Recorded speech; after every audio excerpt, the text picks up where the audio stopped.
Hello, Bacho. Let's see the question. A circular coil of 200 tons, radius 5 centimeter, carries a current of 2.5 ampere.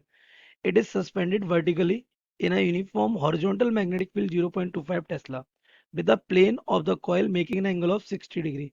तो plane coil का plane 60 degree बना रहा है किसके साथ? Field lines के साथ. इंपॉर्टेंट लाइन है ये. Calculate the magnetic magnitude of the torque that must be applied on it to prevent it from turning. So let's see the key concept of this question. The key concept of this question is बेटा हमारे पास क्या है? Coil है. तो this is the coil. Okay. ये जो coil है इसमें क्या ऑर्बिटल्स है. No problem. इसका जो ये ऊपर से हंग है, ठीक है. इसमें करंट कितना चला है? इसमें करंट चला है 2.5 एम्पियर. इसका करंट कितना है? 2.5 एम्पियर. तो ये कहाँ रखा हुआ है? It is placed in uniform magnetic field. ये बी वेक्टर. ठीक है. ये क्या कह रहा है कि जो यूनिफॉर्म मैग्नेटिक फील्ड है ये इस प्लेन के साथ ये ऐसे कितना एंगल बना रहा है? 60 डिग्री.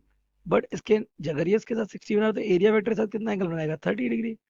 सिंपली. तो इस पे जो टॉर्क लगता है ना, torque on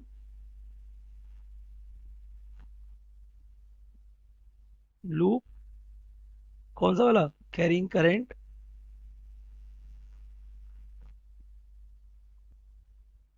in magnetic field,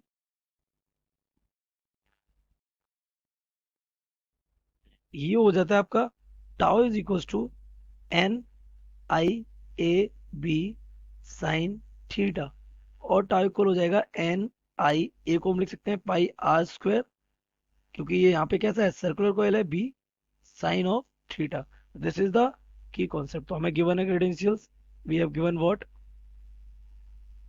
number of turns given है कितने हैं? 200. करंट हमें गिवन है कितना है? 2.5 एम्पियर. हमें रेडियस गिवन है. रेडियस कितनी है हमारी?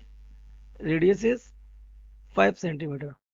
It is 5 into 10⁻⁻² metre. हमें मैग्नेटिक फील्ड गिवन है कितना? It is 0.25 tesla. आपसे थीटा, थीटा आपको गिवन. थीटा कितना गिवन है? हमें थीटा गिवन है कितना? 60 डिग्री. लेकिन वो किसके साथ है? वो हमें गिवन है किसके साथ? प्लेन ऑफ कॉयल के साथ.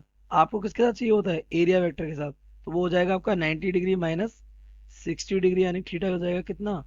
30 डिग्री. किसके साथ? With area vector. तो हमें चाहिए क्या? Torque is equal to question mark. क्यों? लेकिन टॉर्क हमें ये नहीं चाहिए. हमें वो चाहिए जो इसको क्या करेगा? अपोज. लेकिन अपोज तो उतना ही करेगा ना जितना चाहिए. तो यहाँ से टॉर्क हमारा आ जाएगा N. N is what? 200. I is 2.5. A area is pi 3.4, 3.14 है ना. आर स्क्वायर यानी इंटू 5 इंटू 10⁻⁻² का होल स्क्वायर. और ये हो जाएगा pi R square. A B, B कितना है? 0.25 और साइन 30 डिग्री. इस पूरे को अगर हम सॉल्व करेंगे तो हमारा टॉर्क इक्वल आ जाएगा 2, 2.5, 3.14.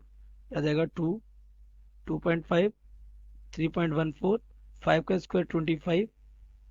और ये हमारा आ जाएगा 0.25 इंटू 0.25.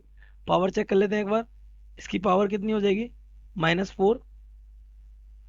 ये -4 हो जाएगा ना. ये हो जाएगा 10⁻⁻4. और इंटू साइन 30 होता है कितना? 1/2. तो ये 2 से 2 क्या हो जाएगा? कैंसिल हो जाएगा. तो टाउ हमारा आ जाएगा 49.06 इंटू 10⁻⁻4. और we can say tau is equal to हो जाएगा 4.9 इंटू 10⁻³ ऑफ न्यूटन मीटर. तो ये आपका आ गया टॉर्क. ये टॉर्क किस पे लगेगा? कॉइल पे. तो वो क्या कह रहा है? कितना कॉइल, कितना टॉर्क बाहर से अप्लाई किया जाए? So this much amount of torque must be applied